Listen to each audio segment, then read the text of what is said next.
For years, the internet watched a girl grow up in front of millions of strangers, and almost none of it felt normal. Pregnancy pranks that left viewers confused and uncomfortable.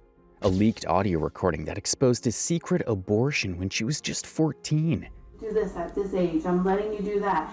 I allowed you to have an abortion. And this is all the shit that they're saying. And a mother accusing of pushing her daughter deeper into the spotlight, no matter the cost. Yeah, she admitted she used to edit herself, and she doesn't anymore. Danny, show them your body so they can be quiet. This is the story of Danielle Cohn.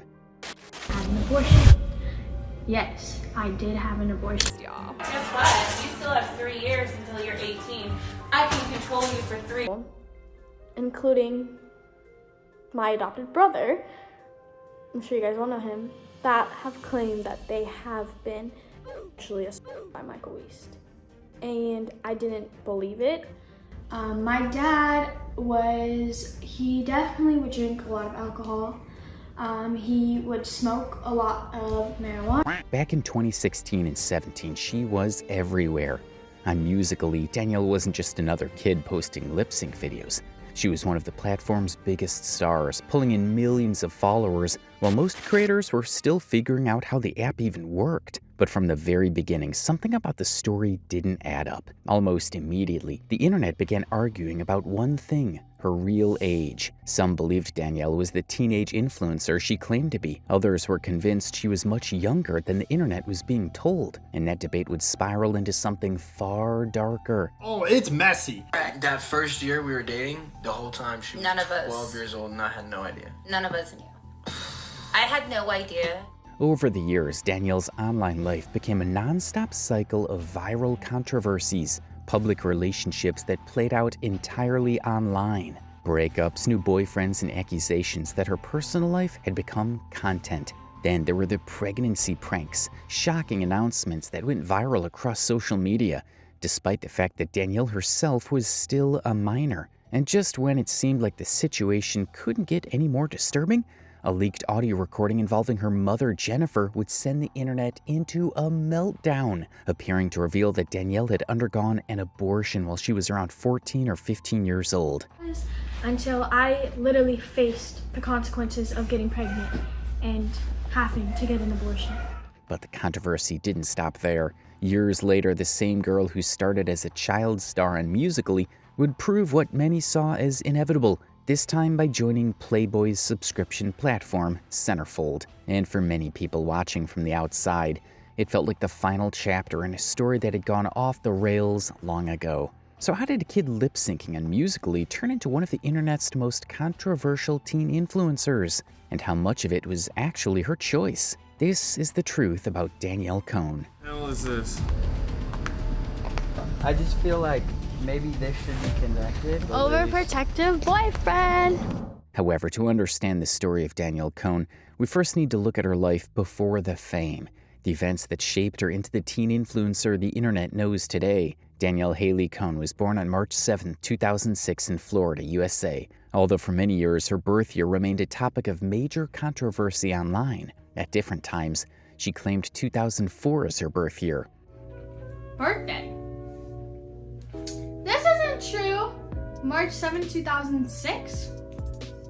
They're off by 2 years, but it's... The controversy around her age was so big that even listings like famous birthdays don't include her birth year because of all the confusion. And there was also a Change.org petition for Danielle's age to be changed back to 14 on Google. She's the daughter of Jennifer Archambault and Dustin Cohn, and she has an older brother named Chad, who, by the way, was the subject of many weird videos by Danielle and her mother. For example, this one: "My boyfriend and my brother rate my Fashion Nova outfit. They are mad." What do you guys think? Beautiful. Beautiful.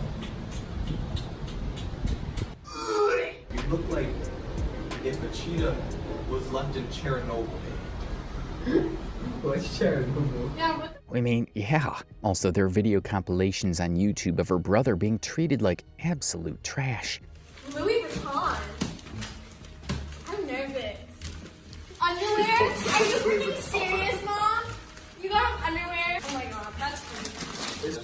Danielle's parents separated when she was very young, and her mother became the primary caregiver while her father was mostly absent. From a very young age, Danielle showed a strong interest in performing and modeling. Her mother encouraged her to take part in beauty pageants, a world that, while glamorous on the surface, is often extremely exploitative of children. In fact, this exploitation has been explored in documentaries about other young performers, like Jojo Siwa, who grew up in competitive performance environments and had to constantly balance childhood with public visibility. Jojo's story revealed just how unfair things can be. Despite earning significant money from her performances, much of it was controlled by her parents, leaving her with very little. We've already covered Jojo Siwa's story in detail in a previous video. If you want to check it out, the link will be left in the description. For now, let's get back to Danielle Cohn. In 2014, Danielle won the title of Miss Florida Junior Preteen Queen, a major early milestone that opened doors for modeling opportunities. Following that win, she began traveling for modeling work and was exposed to national modeling competitions and agencies, eventually working with brands and gaining further experience in front of the camera. While Danielle has claimed in the past that her father kicked her out of the house, her dad later publicly denied that this ever happened. Dating other women for years. She knew that, but she just wanted to stay in the house because it was free. You guys, the children, were never kicked out. We made that very clear. The kids could stay at my house at any point. We did have an issue after multiple times and you destroying my house, and you weren't even living at my house anymore, but you were coming over to do Musical.lys and use my Wi-Fi. And so I was like, this is not going to happen anymore, and I did lock the door. During those early years, her mother, Jennifer, worked 2 jobs to support the family. On her night shifts, she would leave Danielle with 1 phone at home, and that's how she began exploring posting videos on social platforms like Musical.ly. In an interview with Teens Weekly Insider, she said, "I started Musical.ly at a rough time in my life. I was just kicked out of my dad's house, so I started Musical.ly to clear my mind. I got my first feature in February.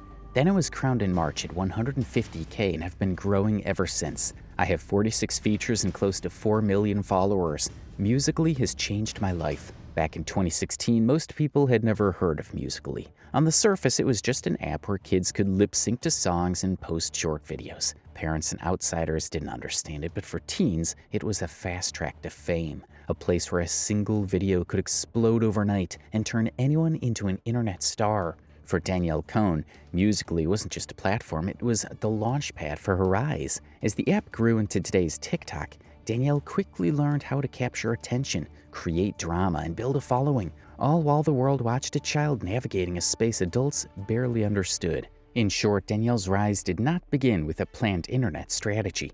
It began with pageants, modeling, and a phone left at home, which led her into what would become one of the most controversial influencer careers of her generation. In 2016, Danielle uploaded her first videos to Musical.ly, the short-form video platform that would soon become the breeding ground for some of the biggest teen influencers of the decade. At a time when only a handful of creators were breaking through, Danielle quickly distinguished herself, becoming one of the few people to surpass 10 million total views on the platform. Her content was shared widely, and she was featured multiple times by Musical.ly itself, which gave her even greater visibility and credibility. Back in 2016, Musical.ly didn't pay creators for views the way YouTube does. Instead, earnings came mainly from fans sending virtual gifts during live streams, which could be cashed out, and from brand deals that big accounts could negotiate. There was no fixed payout per view. Even a video with millions of plays didn't generate money on its own, so creators like Danielle Cohn relied on engagement and sponsorships to turn their popularity into income. As her following grew, so did her earning potential. Soon, Danielle began receiving sponsored post offers, some paying as much as $500 per ad, a huge amount for a content creator still in her early teens. When that money started flowing in, everything changed. Her mother, Jennifer, quit both her jobs as a teacher and a night shift cashier and shifted into managing Danielle full-time, treating her daughter's social media presence like a serious business investment. Jennifer became deeply involved in every part of Danielle's life, from finances and scheduling to career decisions and partnerships. She not only managed Danielle's income, but also controlled all her finances, including sponsorship earnings and future bookings. She pretty much controlled her life. Guess what? You still have 3 years until you're 18. I can control you for 3 more. To accommodate the demands of her growing influencer career, Jennifer also enrolled Danielle in online Christian schooling. ensuring that traditional education wouldn't interfere with her content schedule or travel commitments. Jennifer later explained that she used about 20% of Danielle's income to pay bills, only 15 to 20% to savings, with the rest going back into Danielle's lifestyle. In 2017, the duo made a pivotal move. They relocated to Los Angeles, the epicenter of entertainment and influencer culture, hoping to secure bigger opportunities. And it worked. Danielle began landing major brand partnerships with household names like Target, Live Nation, and Samsung, a sign that she was no longer just another Musical.ly kid, but a sponsored online personality with commercial appeal. She wasn't just doing influencer ads either. Danielle expanded into music and performance, releasing professionally produced music videos and attending events like VidCon Live, where she performed her debut single, Marilyn Monroe. Hey! Get it, girl. It's your moment. Now this way too easy for me. All the boys in the club like Sesame Street. Yeah, Danny back at it again. Yeah, Danny back at it again. Diva on it. No boys allowed. I want it now. Yeah, I'm a diva like Marilyn. The exposure was massive. That same year, she earned a nomination for a Teen Choice Award, an achievement that signaled she was being recognized not just on TikTok, but by mainstream teen culture as well. Everything was moving fast. Danielle's rise on Musical.ly was meteoric, but with fame and money came new pressures, expectations, and controversies that would soon follow. Fame didn't come easy for Danielle Cohn. Quicker than she could have imagined, the same fans who once loved her started creating hate pages on Instagram and TikTok, posting edited, distorted photos of her face and mocking her every move. The backlash was very real.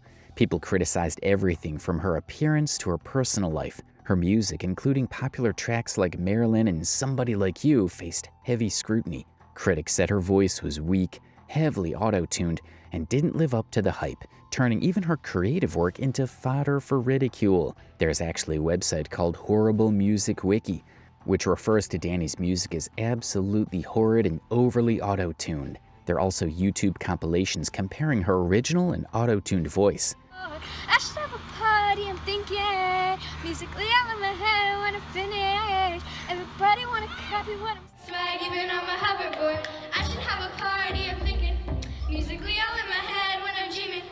Everybody wanna copy what. So yeah, every post, every video, every song seemed to invite more drama, more judgment, and more viral outrage, showing that online fame was far from glamorous. But the backlash was far from over. In fact, we're only just getting started.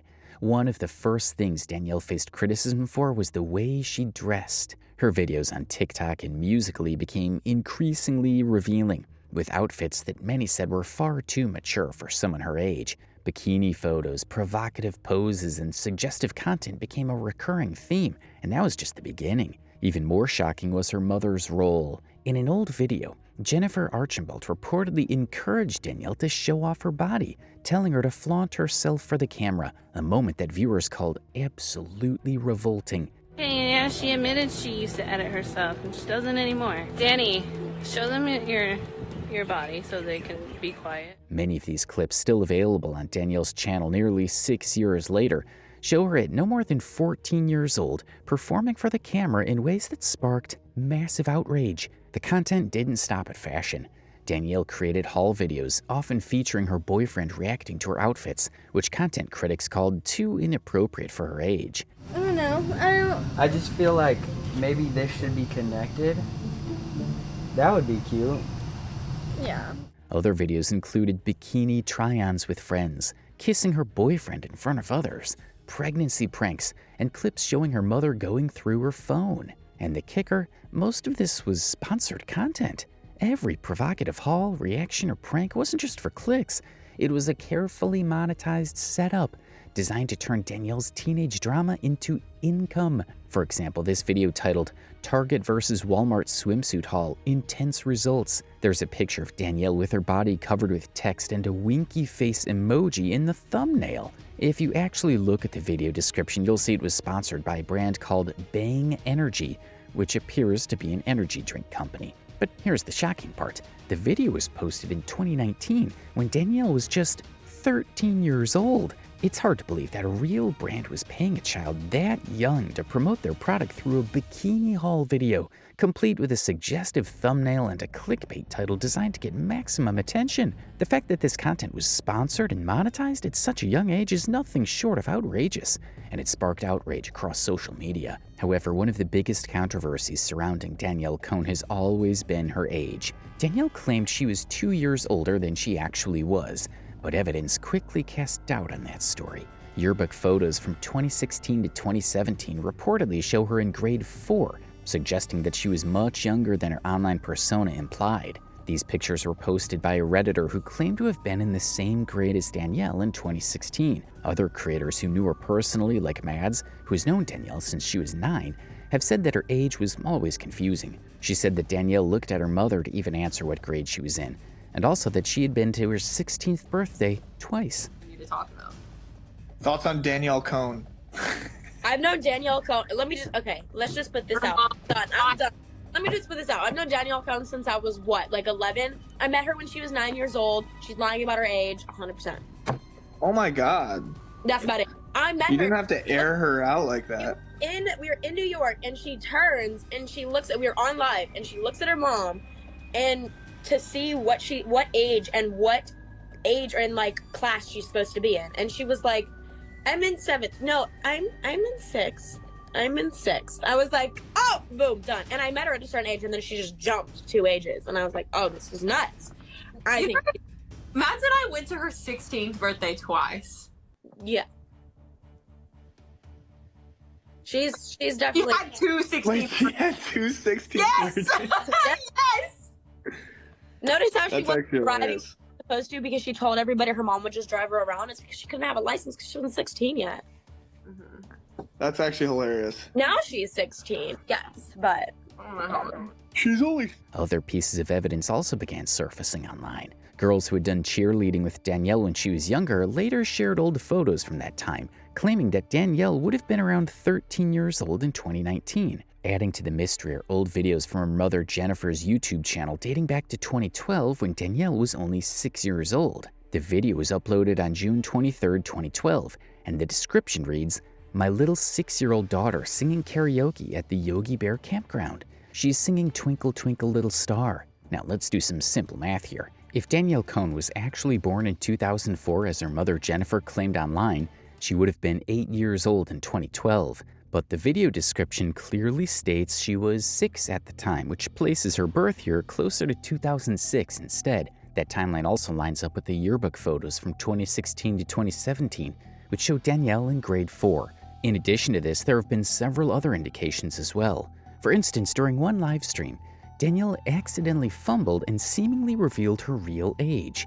And to see what age or class she's supposed to be in. And she was like... So yeah, this live stream we believe happened in 2020, and she said that she would turn 19 or 20 in 5 or 6 years, which means she was 14 at that time, born in 2006. Then, if you look at her more recent activity, another inconsistency appears. She very recently turned 20 in March 2026, and even posted a video with a Morgan Wallen 20 cigarettes playing in the background, essentially confirming she had just turned 20. But if she were actually born in 2004, as has often been claimed, she would be 22 years old right now, not 20. Fans were quick to point out this contradiction, though Danielle once again offered a rather weak explanation, saying that it was the theme and that is her favorite song. However, there are also more concrete pieces of evidence. In 2019, her father made a Facebook post addressing the situation directly. In that post, he stated that Danielle was 13 years old at the time, not 15. And to support his claim, her grandmother even posted a photo of her birth certificate, which clearly states her birth year to be 2006. In the Facebook post, he said he was coming forward now because he believed his daughter was being exploited for money. Dustin also called out the brands that had worked with Danielle, accusing them of failing to properly verify her age before partnering with her. In his post, he wrote that he wanted these companies to be held accountable because they never did their due diligence in checking my daughter's age and have used a minor for profit because the money is more important than the truth. He ended by saying that the exploitation of children on these platforms needs to stop. However, despite these accusations, Danielle and her mother continued to deny the claims. In response, Danielle posted long messages on her social media stories, pushing back against her father's statements. She claimed that her father had been largely absent from her life, saying she had little to no relationship with him. According to Danielle, the person speaking out online was someone who barely knew her or her reality, framing the situation as a family dispute rather than evidence of wrongdoing. But the situation quickly became even more bizarre. Soon after Danielle posted those emotional messages about her father, people began looking more closely at what she had written, and that's when viewers noticed something strange. Parts of her statement appeared to be copied from a 2016 article written by a university student titled, "A Thank You Letter to My Absent Father." When the two texts were placed side by side, lines seemed almost identical, leading many people online to accuse Danielle of copying the letter and presenting it as her own personal story. What was meant to be a heartfelt response quickly turned into another wave of controversy, further fueling skepticism about the situation. This discovery made many people question whether Danielle's message had come from the heart at all. It's one thing to take inspiration from something, but critics pointed out that the entire text appeared to be copied word for word, which many found both strange and ironic, given how emotional the situation was supposed to be. As a result, people began to doubt parts of her story. Regardless of the complicated reasons behind her parents' separation, some viewers felt that her father seemed to be the only one speaking out about what he believed was in Danielle's best interest. But Danielle strongly rejected those claims. In an attempt to prove that she really was born in 2004, Danielle Cohn posted a screenshot of what appeared to be a work permit listing her birth year as 2004. However, critics quickly pushed back, arguing that the document didn't prove much. According to people familiar with the process, these permits don't always require a birth certificate or strict verification, and in some cases, they can be obtained online with minimal checks, which meant the document did little to settle the debate about her real age. But the drama with Danielle's father was far from over. Dustin Cohn didn't just make a single Facebook post, he continued speaking out, uploading several videos addressing this situation. In one of them, he even claimed to be holding Danielle's birth certificate, presenting it as proof of her real age. First, everybody's been asking about the birth certificate, so here it is. Obviously, she is 14, just turned 14 on March 7th. She was born on 2006. Here is the proof. Multiple people have shown this birth certificate. My mom had multiple members of her family calling her constantly, screaming at her, leaving crazy messages over the fact that she told the truth. Once again, this is the true birth certificate. I will show it again as many times as we need. This is to prove that this is what's going to happen. According to Dustin, the situation behind the scenes had become even more complicated. He alleged that his wife had been threatened by Danielle's manager, Michael Weist, for speaking publicly about Danielle's real birth year. Because of this, Dustin said he felt compelled to release more information and explain his side of the story. Now, this entire situation quickly became messy, and multiple family members began getting involved. After Dustin's initial video, Danielle's mother, Jennifer, publicly dismissed his claims. She commented on his video, calling him delusional. Danielle's uncle also posted a video about the situation on social media, which Danielle reposted, while her brother Chad briefly addressed the controversy in one of Danielle's own videos. Hey everybody, this is the real Dustin Cohn. I wanted to make this video to come clean and show you how of a father I was back in the day. Here's a hole I put in the wall. If you want to know the truth of everything, I kicked my fiance out of the house, let her and the two kids go live with some other family, basically sending them to the streets.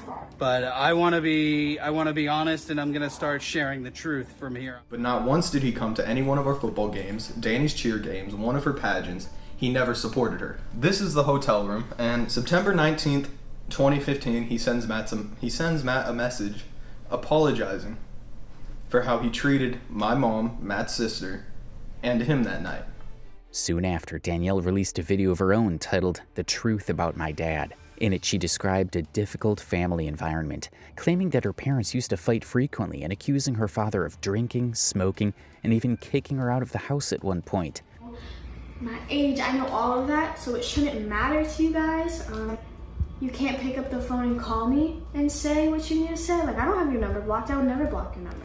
Today, because my stepmom called them, she calls cops all the time on us, and we have to deal with them. And what did they do? Did they take me? No, because I'm fine and my mom is a great mom and she doesn't do anything. Like, I know you guys have your opinions, but I'm telling you right now, if my mom was a bad mom, or if I didn't want to live with her, I would leave. He's just not a good person. And I hate saying that because he is my dad and I want to see the best in him. Dustin later responded with videos telling his side of the story, denying those accusations and insisting that his children were never kicked out of the house. If I posted the birth certificate and stuff, they would come back at me with nasty, defamatory comments just because that's what they do.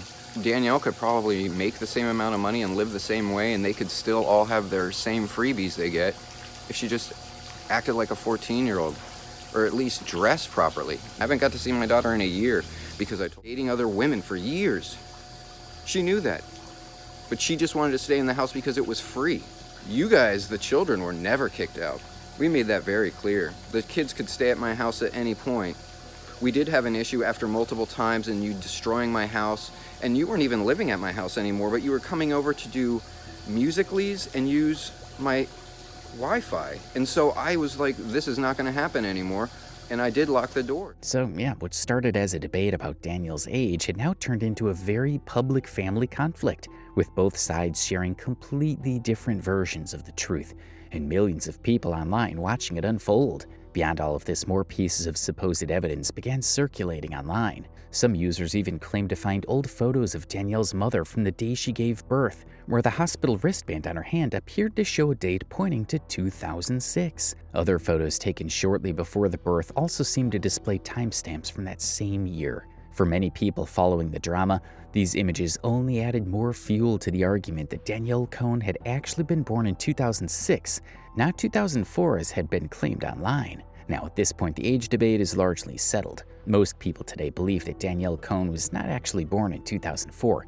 despite the claims that were made online. But to understand how this entire controversy exploded, we need to step back in the timeline, because the moment that truly ignited the age debate happened during one of Danielle's most talked about breakups. That breakup was with Mikey Tua, one of the most consistent boyfriends she had during her early influencer years. According to reports and posts circulating online at the time, the relationship ended after Mikey allegedly discovered that Danielle was only 13 years old. The situation escalated when Mikey's mother even reposted a photo of Danielle's birth certificate. But the drama surrounding Danielle's relationships goes far beyond just one breakup. In fact, her dating life became one of the most consistent storylines across her social media. Nearly every relationship she entered was documented online for millions to see, with couples videos, pranks, and dramatic updates posted across YouTube and TikTok. And just as quickly as those relationships appeared, they often ended, only for a new one to begin shortly after.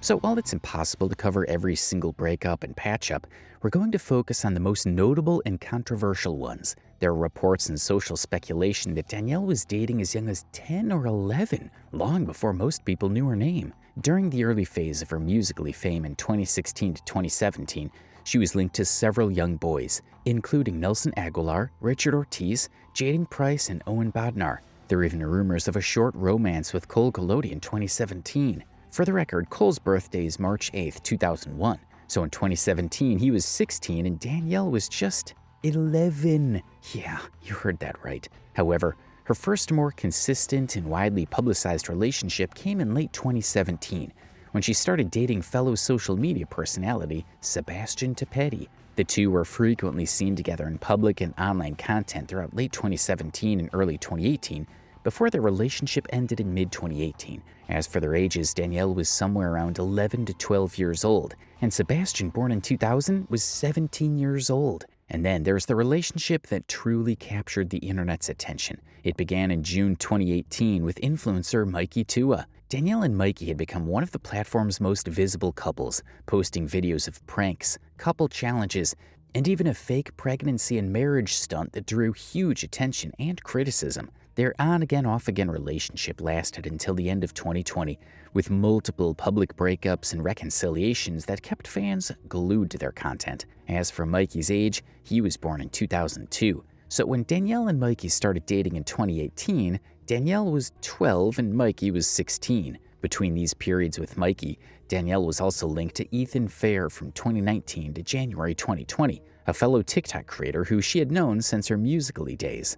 Ethan, just like all her other boyfriends, was a lot older. He was born in 2003, so he was roughly 16, and Danielle was 13 or 14 at the time. Shortly after that, in early 2020, she was briefly connected with Landon Barker, the son of Blink-182 drummer Travis Barker, appearing together in content for a few months before going their separate ways by March 2020. Danielle and Mikey Tua reunited briefly from May to December 2020, surprising fans with another round of content before splitting again. Following the end of that saga, Danielle began dating Mason Patterson in late 2021. Mason was 19 when he started dating Danielle, who was 15 at the time, by the way. Their relationship was publicly documented through 2021 and 2022, but by late 2022, the couple had confirmed their breakup. Through all these relationships, one thing remained consistent.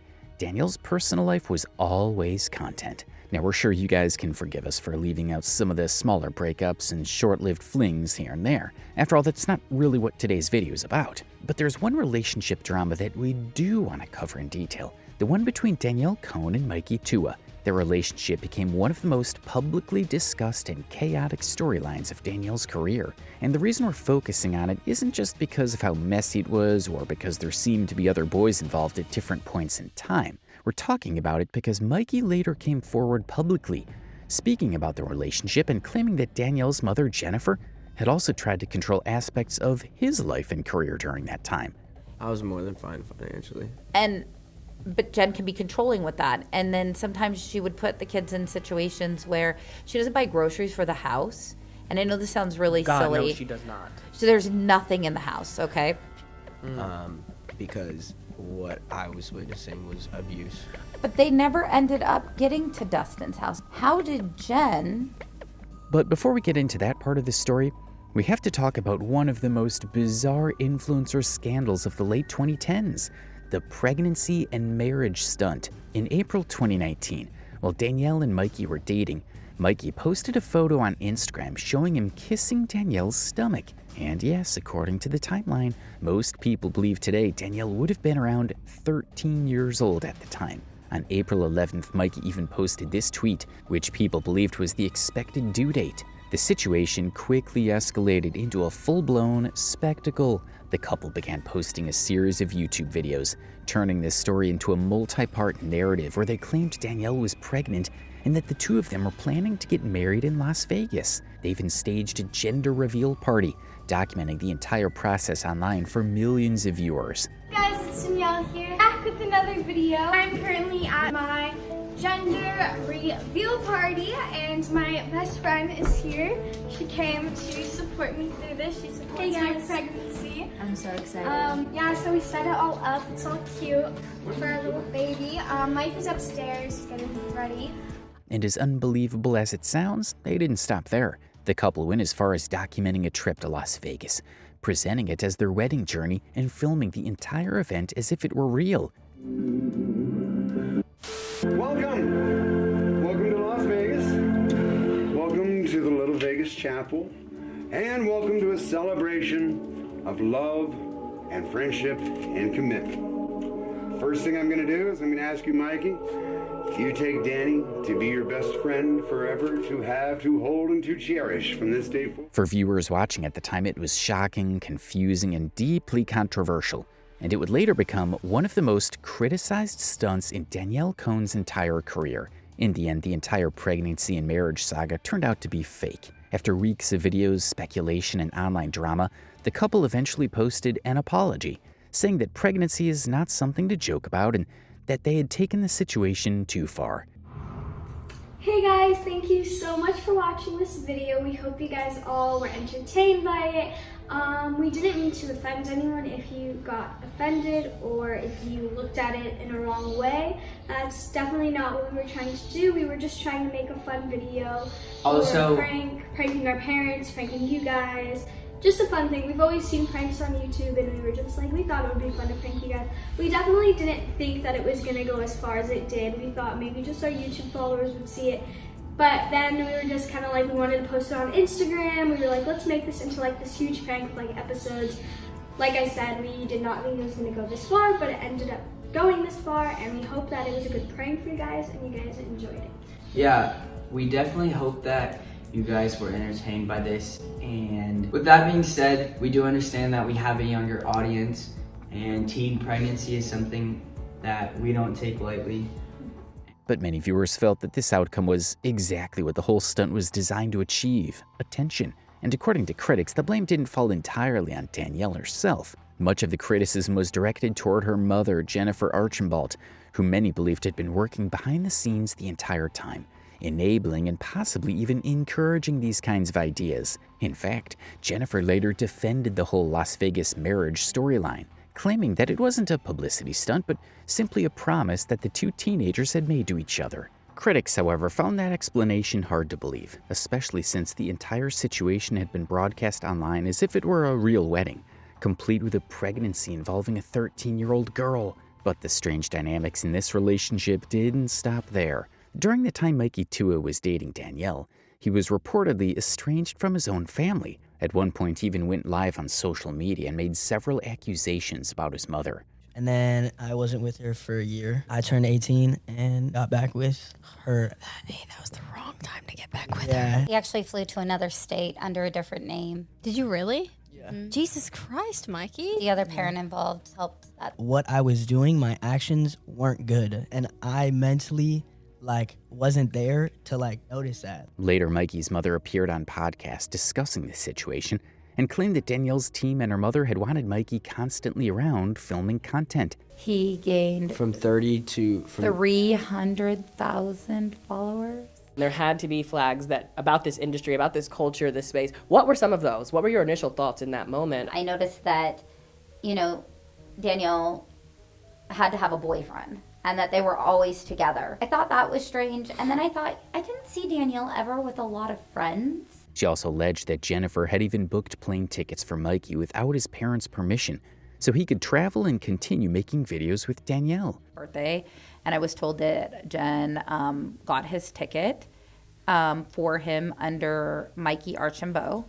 So if the flight records were tracked, because you can check into a flight like that? Yes. Yeah. Well, he was a minor. You don't. Yeah. You don't need an ID. Because it was 2 weeks until he was 18. That it wouldn't be. How did that noticed. make you feel? I mean, I want to kill her for it. Yeah, that's disgusting. At the end of the day, essentially kidnapped your son. Right. I mean, and this is not the first time. She also did the exact same thing when she took him to the hotel and then hit him. I mean, and I have the receipt. I will give it to you so you can post it. 100%. She paid for it. She hid my child.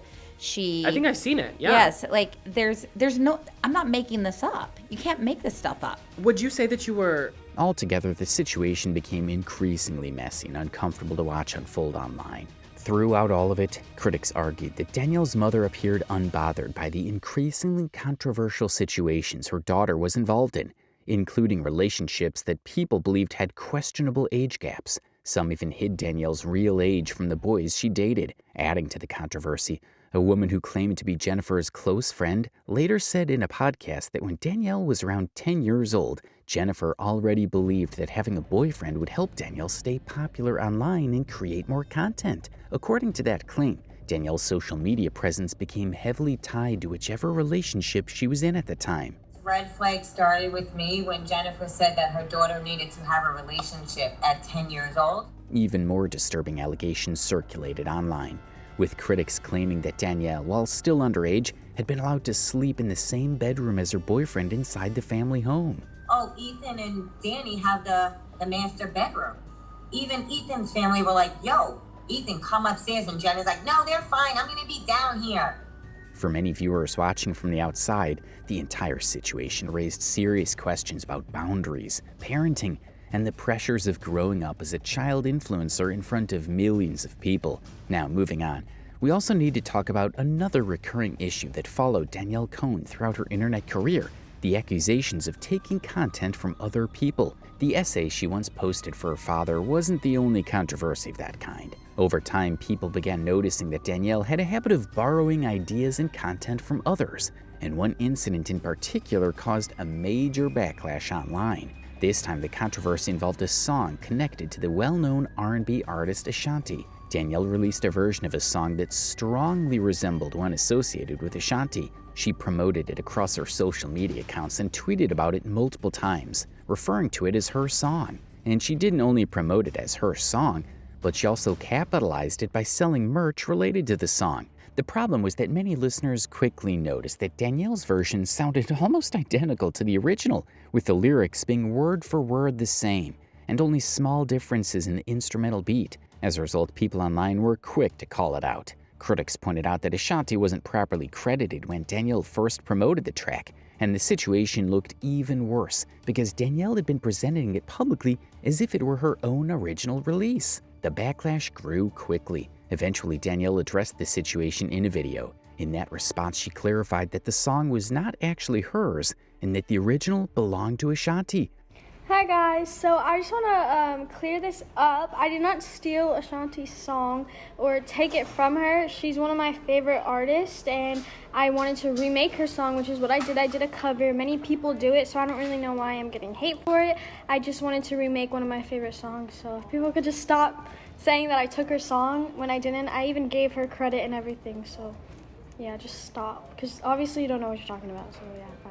However, when she finally credited the artist, she described the track as being insane. And this is Danielle's cover. See, my days are cold without you, but I'm hurting while I'm with you. And though my heart can take no more, I keep on running back to you. See, my days are cold without. So naturally, a lot of people felt that calling it inspired was misleading.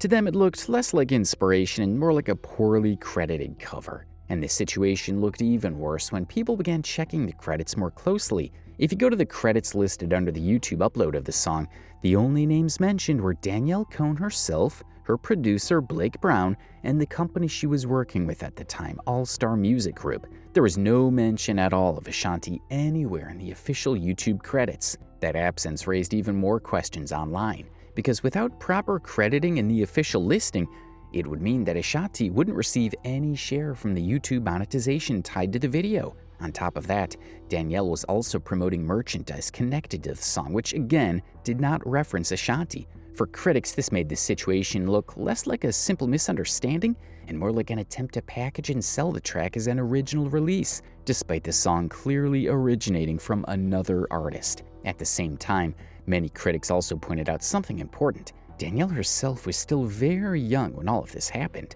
A teenager isn't always fully aware of how music rights, credits, and intellectual property work. Because of that, many people believed the real responsibility lay with the adults around her, the managers, the marketing team, and especially her mother, who was helping her run her social media career and guiding what she was posting online. In fact, Danielle's mother, Jennifer Archambault, also stepped in to defend the situation.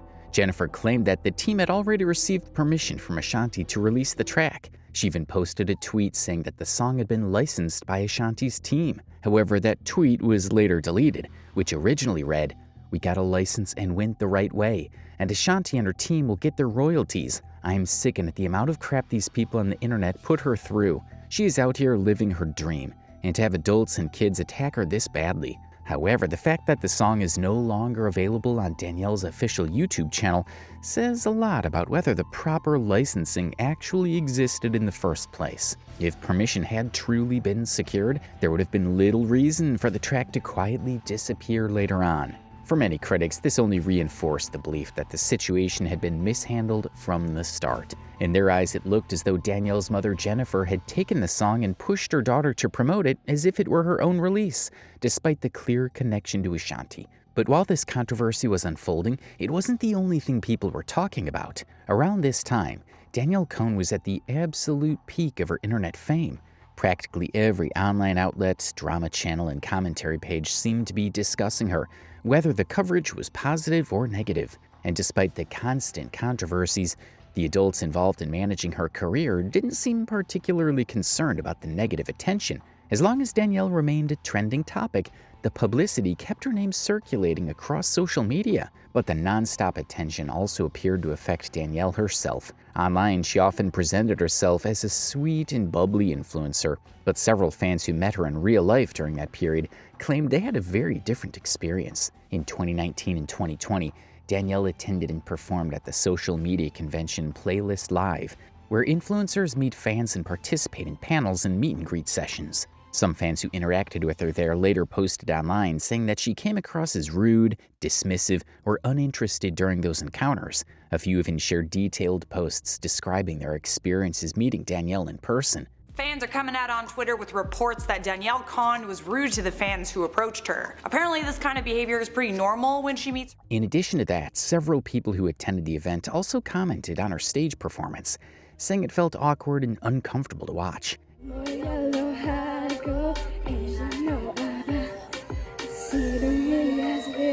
Here are some of the things people had to say about her. She was so stuck up and entitled. I thanked her for the picture and complimented her, and she just scoffed and walked away like she thought her fans weren't important. Another person posted, "My sister just met Danielle Cohn and said she was so rude, but she still got a pic, so she's iconic." Danielle later addressed those accusations and said that she's not a mean person, but she's just shy and awkward. I got called out literally like 20 times for how mean I was to my fans. I just wanted to explain that really quick. I promise you I'm not a mean person. It's literally just the fact that I'm like such an awkward person. However, mean interactions with fans were the least of our concerns at this point, because the pranks and stunts Danielle had pulled on her audience were about to be overshadowed by something far more serious and personal. In July 2020, an audio recording was leaked on YouTube, capturing a private conversation between Danielle and her mother. In that recording, it was revealed that Danielle had undergone an abortion in January 2020. According to the timeline, Danielle would have been around 13 years old at the time. Do this at this age. I'm letting you do that. I allowed you to have an abortion. And this is all the shit that they're saying on there. I allowed so much. The recording also contained another disturbing remark, suggesting that Danielle's mother viewed her as selfish and only concerned about herself. The audio had apparently been leaked by someone Danielle trusted, a friend she had known for several years. That I shouldn't have allowed. And it's allowed you to be the person you become and just think it's okay to act the way you can towards me. We don't have a relationship. Can I talk? Just really quick. No, wait. I want to just touch base on two things that you said. I'm going to take the microphones. Okay? She thinks everything's a funny. It's not. She's a child. This is what kids do. And no offense, when my mom talked, I would laugh.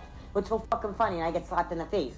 The third person you hear in the audio is Virginia, who's Jennifer's best friend and also the mother of Danielle's best friend. Danielle even posted a TikTok expressing her hurt, saying that this friend had exposed her biggest secret to the world. Although the recording was later deleted, by then it had already spread widely online. The news of Danielle's abortion shocked many viewers, as she was so young, just 14 years old in 2020, and likely 13 when the procedure took place. People quickly speculated about the father and concluded that it was Ethan Fair, a social media creator who, as mentioned earlier, was significantly older than Danielle. Ethan later addressed the situation publicly, claiming he had no idea about Danielle's real age. After the leak, Danielle eventually posted a YouTube video titled "The Truth About My Abortion." In it, she confirmed that she had undergone the procedure and described it as an extremely hard decision. The video is emotional and contains sensitive content, so viewer discretion is advised. Had an abortion.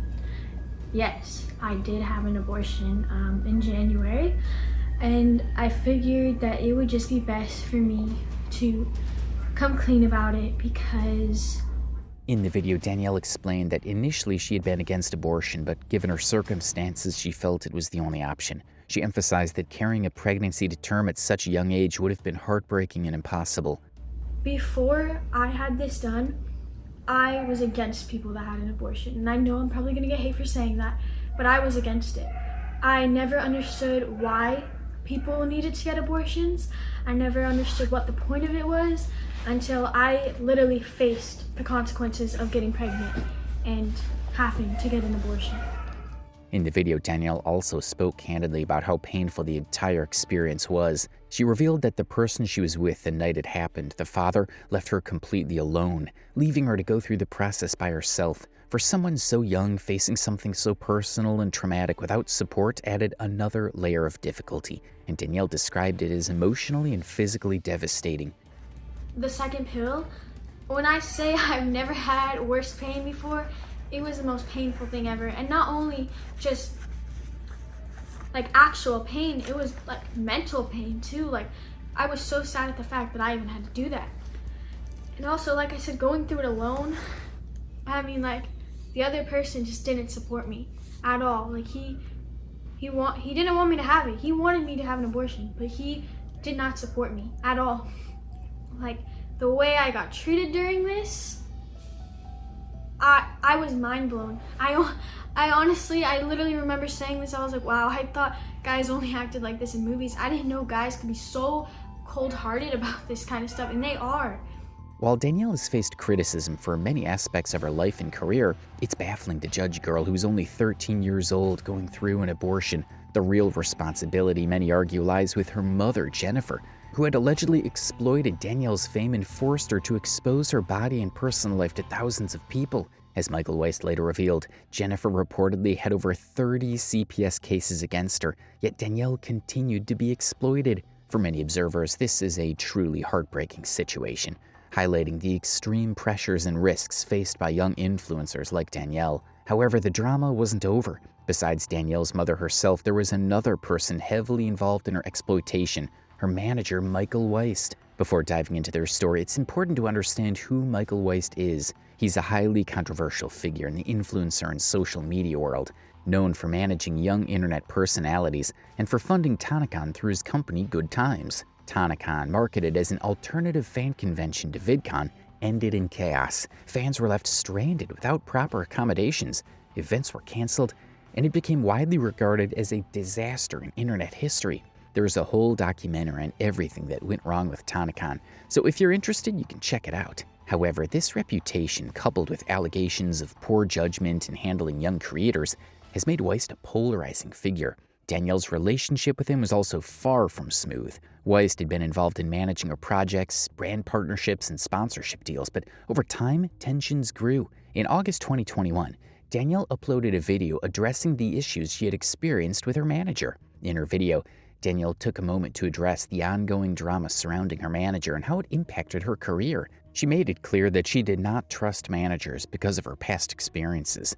Danielle explained that he forged her name and claimed ownership over her work, which broke the trust she had placed in him. This, she said, was a major reason she preferred having her mother handle most of her brand deals, because family, she believed, was far more trustworthy than an outside manager. Exactly. And you want to know why I don't trust managers? Because your family and your blood is way better than some random motherfucker who's just going to take my money. So for all of you saying that, there's why. That is why. That is why I let my mom do most of my brand deals, because she's my mom. I know I can trust her. I don't really care what you guys have to say. I know what's going on. I see everything. I have access to everything. My mom doesn't even have access to any of my social medias. I don't let anyone have access to my social medias. I don't like that. I feel like it's weird. I would never want a manager having access to my social media. I would only want me to.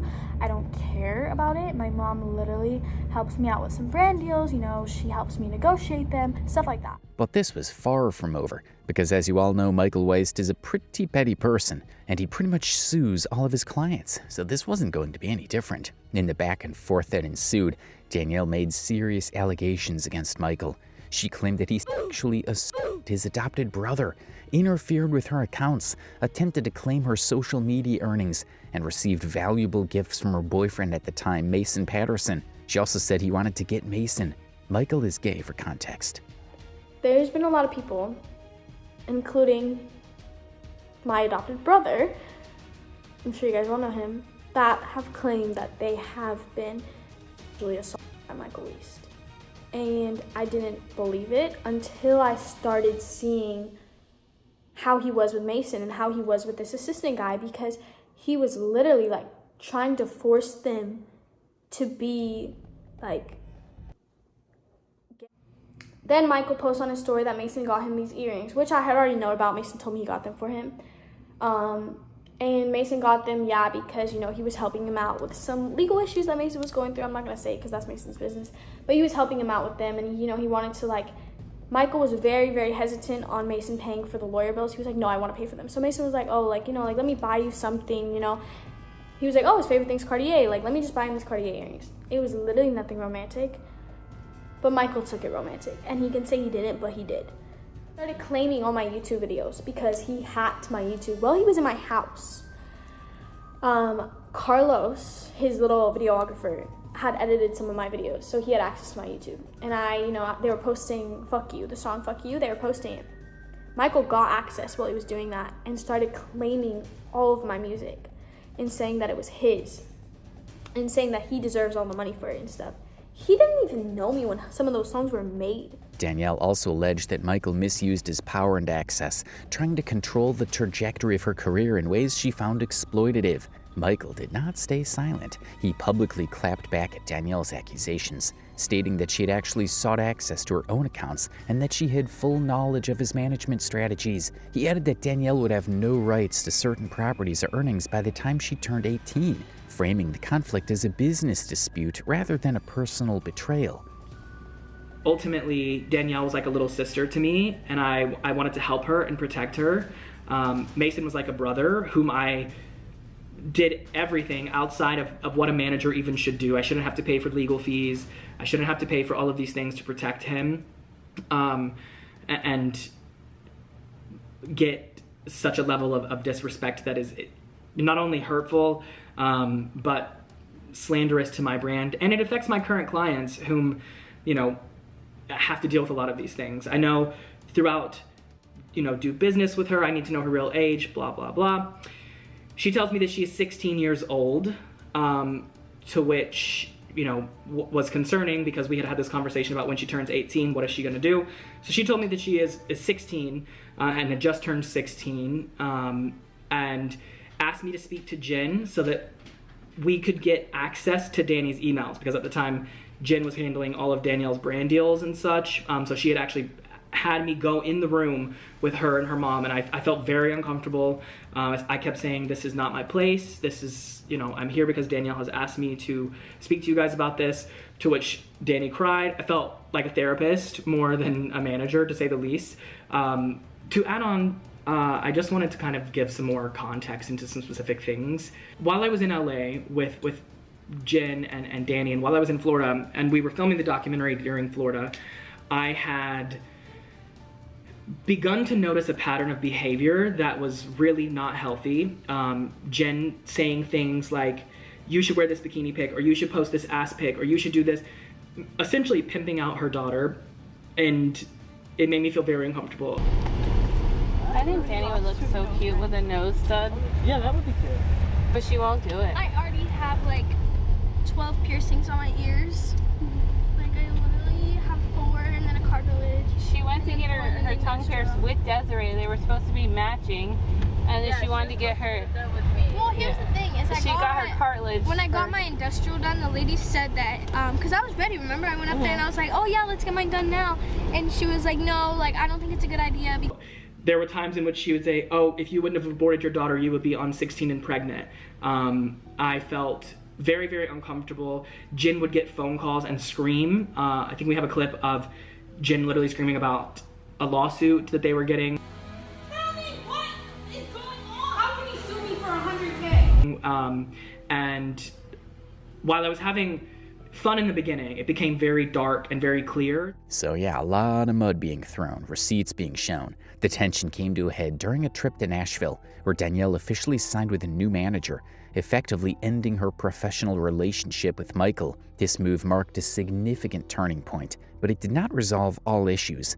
There were ongoing disputes over her YouTube account and monetization, which Michael had registered under his name, creating months of messy negotiations and public arguments. Social media became a battleground as both sides tried to defend their narratives. Adding fuel to the fire, Michael was also the producer of the documentary series Obsessed, which chronicled the life of Danielle Cohn. The documentary project Obsessed, which was meant to chronicle Danielle Cohn's rise and controversies, was never fully completed or officially released because the relationship between Danielle's team and the filmmaker completely broke down during production. Originally helmed by producer Michael Weist, filming reportedly stopped when tensions escalated and things became too gloomy, with Weist later accusing Danielle's mother of exploiting her daughter and misusing the documentary process, claims that Danielle and her family strongly denied. Weist even discussed the collapse of Obsessed in a video about his disputed work, and subsequently filed a lawsuit against Danielle, her boyfriend, and her mother for defamation and unpaid contracts, which tied the project up in legal conflict and made official release difficult. What remains public today are only draft edits and episodes created from raw footage meant for internal use, not the polished documentary that was originally envisioned. Tell me what it feels like having 18 million people following you. She has now exposed sues her daughter Danielle for having an abortion at 14 years old. Danielle Cohn and Mikey Tua have apparently moved on, but they won't stop shading each other. Danielle's dad, Dustin Cohn, joined YouTube to expose Danielle's real age. Danielle Cohn and her brother, Chad Archibald, shared their tough childhood with Dustin and avoided speaking on Danielle's age.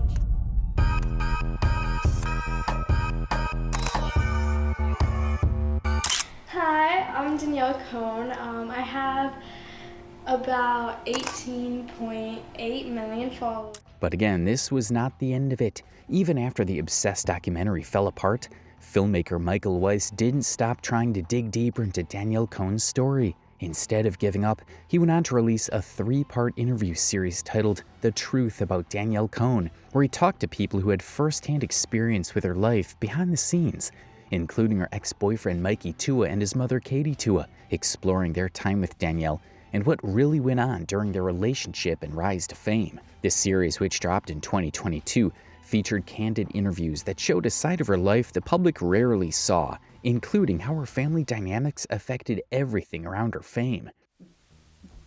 They're publicly acknowledging this relationship.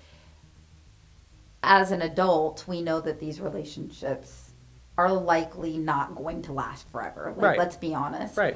And if they do, wonderful. I'm not here to destroy somebody, and I'm not here to tell somebody, who you can love. It's just statistically, you probably aren't going to marry this person and spend the rest of your life with them.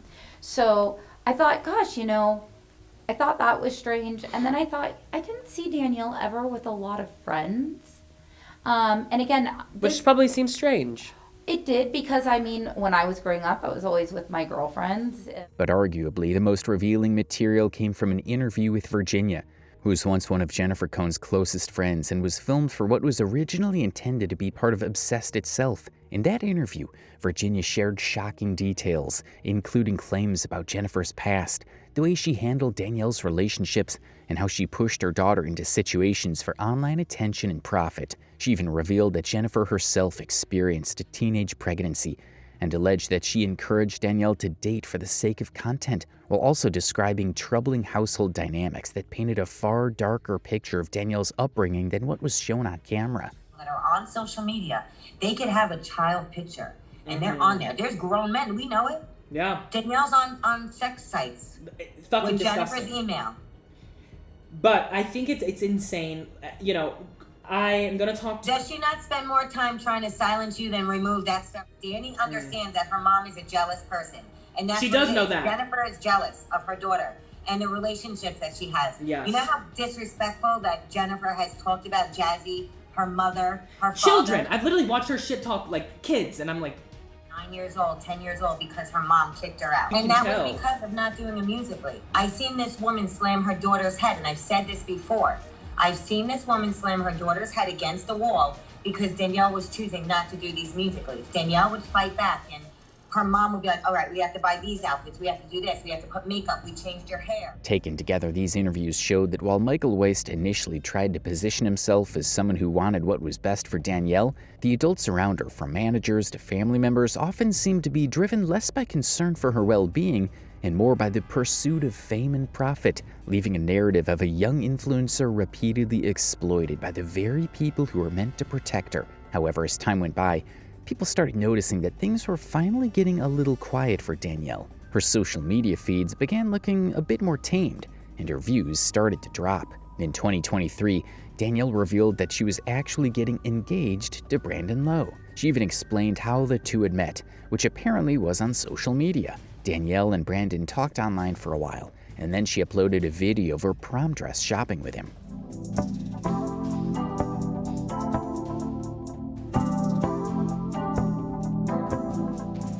And you'd be surprised to know that only after 48 hours of talking and just a few FaceTime calls, Brandon had already asked Danielle to be his prom date, hence the prom dress shopping video. The two even created a separate YouTube account called Danielle and Brandon, where they posted content together. They also did a storytime video explaining how they had met. He FaceTimed me, we talked for like a really long time, and anytime he was like at home, he would be like, do you want to FaceTime? So we just like really got to know each other in a span of 2 days. And then he asked me on the phone if I wanted to go to prom with him. But I was like, you know, this guy's lying. Like, I'm not going to go to his prom. Like, it's too late of notice. Like, I'm not going to get approved and all of that. And so I didn't believe him. And then I went prom dress shopping with my friend who was going to prom. And I was like, oh, I'll just try on some dresses. And he surprised me there. Things moved extremely fast for this relationship. They began dating in April 2023, and by December, he had already proposed, which Danielle, of course, said yes to. This is the video she posted on her TikTok, and a whole vlog about their engagement. During this time, there were lots of couple videos, wholesome content, and cute moments shared online. They even decided to get married in October 2024. Danielle posted a video on her YouTube about wedding dress shopping. But as you might have guessed, nothing ever seems to go smoothly for Danielle. Before they could even get close to their expected wedding date, the couple went their separate ways. In July 2024, she uploaded a video on TikTok saying that she and Brandon had broken up. She clarified there was no cheating or bad blood between them. The issue was simply that their wedding had to be delayed and it just wasn't working out for them. Hi guys, so I wanted to come on here and talk about something real quick before it gets a little too out of hand. So I had posted a video and I was clearly really upset in it, and it caused a lot of comments, and I ended up responding back to one because I was kind of getting a little aggravated with all of the comments, just assuming that they knew what was happening. And I had mentioned that yes, I ended it, whatever. And the thing is that from the beginning, me and Brandon have been very public about our relationship and our engagement and everything like that, and even pushing back our wedding date because it was a little too much in just a short amount of time, that we ended up pushing it back for our relationship and to better our relationship. And with doing that, obviously that's a lot on a couple to have to go through pushing your wedding back and deciding that. It was a lot on us, and it definitely caused us some issues clearly that we're going through currently. And the reason that I involve you guys is because I know that I'm gonna get a lot of questions about it, and me as somebody who's trying to cope with something myself, I don't always want to go and respond to the comments, and I don't want to deal with them. And I know I set myself up for it being on social media, but just kind of to understand where I'm coming from. But with that being said, me giving people that information and sharing it with people doesn't give them the right to come and make assumptions about our relationship or spread rumors or say certain things that happened that didn't happen. There was no cheating. There was really no reason why besides the fact that we are going through a rough patch in our relationship. And clearly I was sad, and clearly I showed it on social media, and there's nothing wrong with that because we're all human. Like I said, we are going through a rough patch. I decided that I wanted to just take a step back for a second because I do really love him and I value our relationship a lot, and I think that it was much needed. Are we gonna work it out? I hope so. We might not. That's just life. It really is just life, and you never know. After that, Brandon quietly disappeared from her feed once again, leaving fans with nothing. So yeah, to a lot of people, this seemed like the end of Danielle's chaotic era. Once she entered this relationship with Brandon, things appeared to slow down quite a bit.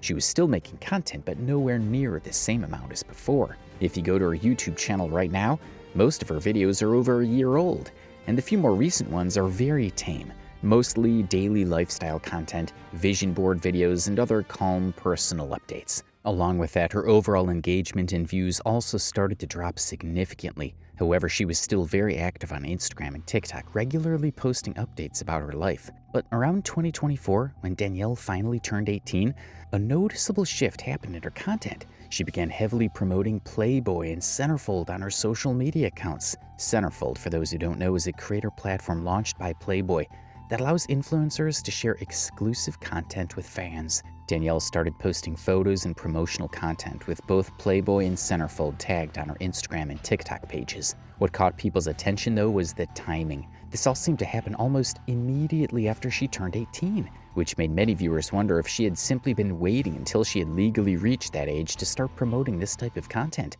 Platforms like these often have very strict age requirements, so the timing raised quite a few eyebrows online. And this wasn't the first time people had questions about Danielle being involved with adult-style platforms. She had already addressed being on OnlyFans, even uploading a video explaining why she joined it. However, adult-style content promotion wasn't the only business move Danielle made during this time. Around 2024, she also launched her own brand called Her Lovely Pleasures, a wellness and self-care business that sells bath products and feminine wellness items. The brand has its own website, which, to be honest, is pretty poorly designed. However, the brand's Instagram page appears to be much more polished and consistently maintained, where Danielle promotes the products and shares updates about the business. So with all of this, the quieter content, the business ventures, and the shift toward more adult-oriented platforms, a lot of people assumed that this was finally the calm ending to Danielle Cohn's chaotic internet story. But, as it turned out, that wasn't the end at all. Because now, Danielle seems to be stepping back into the spotlight again. If you look at the most recent video on her channel, you'll see that she's uploaded a teaser for her own documentary titled Danielle Cohn, created in collaboration with Pretty Honest. In the teaser, Danielle briefly revisits all the things people have been saying about her for years. The controversies, the accusations, the rumors about her age, her relationships, and her family. The entire teaser is framed around one message: that for years, the internet had told its own version of her story, but now she was ready to tell her own truth. According to the description from the teaser, the full documentary is scheduled to be released on April 4th, 2026. And if it actually does come out, it may finally give Danielle the chance to address many of the unanswered questions that may have surrounded her life for nearly a decade. Because when you really step back and look at Danielle Cohn's story, one thing becomes very clear. She was incredibly young when all of